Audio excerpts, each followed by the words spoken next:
తర్వాత దీంట్లోకి water add చేసుకోవాలి.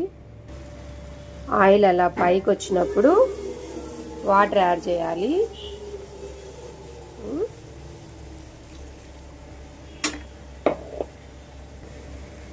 మనకి ఎంత క్వాంటిటీ వాటర్ కావాలో అంత క్వాంటిటీ యాడ్ చేసుకోవచ్చు. అంటే ఎంత చిక్కగా కావాలో అంత.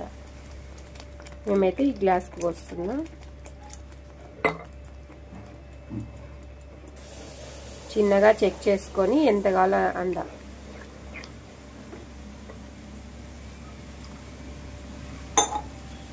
నేను మొత్తం టోటల్ 1.5 గ్లాస్ పోసాను. ఎందుకంటే అప్పుడు మిక్సీ జార్లో నుంచి వాటర్ పోసాను కదా, అలా అవి ఇవి 1.5 గ్లాస్. చాలా బాగుంటుందండి, రెస్టారెంట్ స్టైల్లో ఉంటుంది. కావాలంటే ఒకసారి ఎవరైనా కానీ ట్రై చేసి చూడండి. ఉంటుంది.